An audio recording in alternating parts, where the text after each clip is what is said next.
Alright, what's going on, everybody? It's the Erie Better Beer Bureau, back at you with another review. I'm Dave. Pat. And I'm Maury.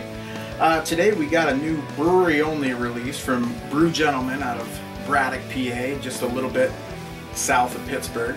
This is their double mix. So it's a double oatmeal stout, weighs in at 9.9% with coffee, cinnamon, and vanilla beans. And this one's aged in bourbon barrels for a year. It was brewery only, 3 bottles per person, 20 bucks a bottle, sold out in an hour. Yes. So.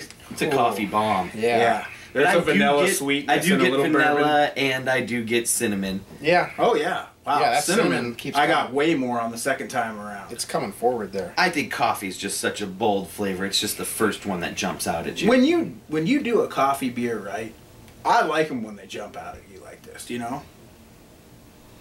I am starting to get a little of the bourbon and then a little oak coming out on there. It's very mild on the nose, but it's there. It's kind of a sweetness that I get. You know what I mean? Yeah, I do get a more than like now. a bourbon boozy. Like And I know there's no peppers in this beer, but it still has kind of a whiff of a pepper character. Because I think it gets your brain thinking that. Yeah, as soon as I hear Mex, I think there's like a pepper in it. But I've been fooled by that on the base beer. Yeah. Yeah. That I just drank it out of a growler, and it just said Mexican coffee, and I just assumed there was peppers in it, and I was like, it's not really. There's no heat, but I'm like, I do get a little pepper faint flavor, flavor, and then I was like, wait a second, there's no peppers in this at all. Right. But yeah, I think it's more that like the combination when you get cinnamon and vanilla together. That's what I'm saying. It can almost give off like a peppery. We've drank so many beers like this one. It just it feels like there should be chilies there. Like.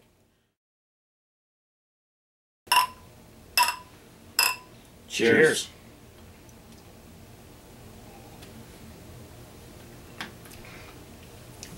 Wow. Certainly a little bit more bourbon on the taste, and I got a rush of vanilla. Yeah. Holy. It's got a lot going on. Actually, there's a nice bold coffee right up front, but it fades real quick into all these other. You get there's the vanilla, there's the cinnamon, there's almost like a little bit of a caramel flavor to it. Yeah, I was just gonna say that. Yeah. I was like, I feel like I'm getting like almost like a caramel or like a toffee or something out of it. But yeah, more of like, because it's sweeter. It's more of a, it's almost like that coffee and vanilla combined into like a caramel flavor. Yeah. I get a lot. I get a lot of different flavors, and none of them are clashing at all. No. And not one of them. The coffee jumped out at me, and so did the cinnamon on the aroma. But on the taste, boy, everything kind of just jives real well together. Yeah. I mean, it's real well balanced. It's blended really nicely. I got to go in for a second sip. I'll talk when you do that. For me, in full disclosure, this is my second run at this beer, and it's very different in my opinion from the first bottle. The first bottle had a ton of oak on it, bourbon too, but it was really oaky. I'm not getting much oak. I got a little, there's a little dryness. Just comparatively, I got so much the first time. But there's a really sweet bourbon on the back end. More so on this bottle. This beer is delicious. I love it. I mean, the coffee is nice and bolded up front, and it just immediately just rolls into this evolution of different flavors that all seem to go together really well.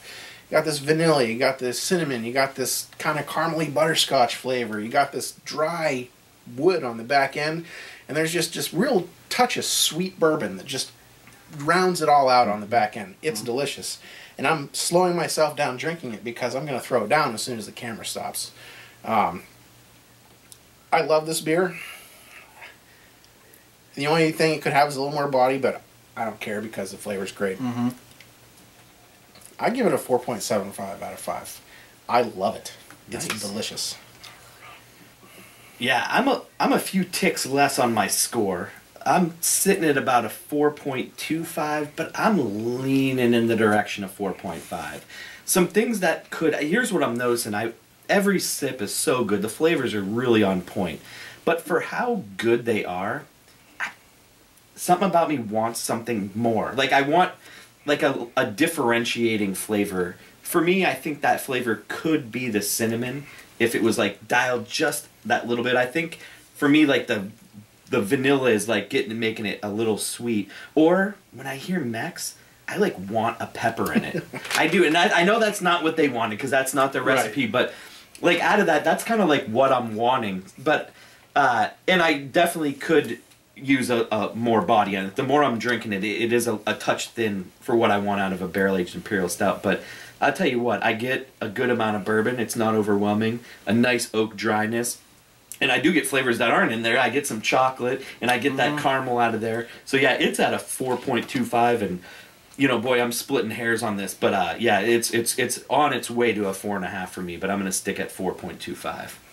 All right, I am going to give it the 4.5, and you know, to be completely honest, my first bottle was a 4.25, and I couldn't give it the 4.5 because I didn't feel it was quite there. This bottle's just hit me right, and you got to judge the beer sitting in front of you. Yes, I'd like a touch more body from it personally, but that's one of my only criticisms. I love the carbonation. I love the flavors of the vanilla, the coffee, and the cinnamon, and you know, there's just enough bourbon there too. I don't struggle to get it at all. I mean, I have to give it a 4.5. This is a really nice beer. Yeah, the barreling on it is really nice. Oh, I yeah. think. It's not like overly oaked or overly bourbon, and it's not like not present at all. It's like it's perfect. And it's for right a on brewery point. that's not that experienced at barrel aging, this turned out really yeah. nice. It's not like their barrel program is real mature either. Right. So yeah, And it's the thing, definitely a like, great start. To This their is barrel. so well balanced. It For is. one of their It is. first barrel aged beers. Yep. This is so Yeah. well balanced. You just hit Pat Webster's like balanced G spot, Brew Gentlemen. And we love us some Brew Gentlemen IPAs. We If love you guys. all you their know, beers. I've they enjoyed make a ton good of their beer brews, all the yeah. way around. So if you haven't had anything from them, definitely a brewery worth trading for and Absolutely, seeking yeah. out. Yeah, you're gonna have to get some growlers. Yeah, But because those- they don't the can or 750s. bottle. But Well, yeah, well, except for it's well worth it. except for though. limited ones they do. But There you have it. Till next time. Cheers. Cheers.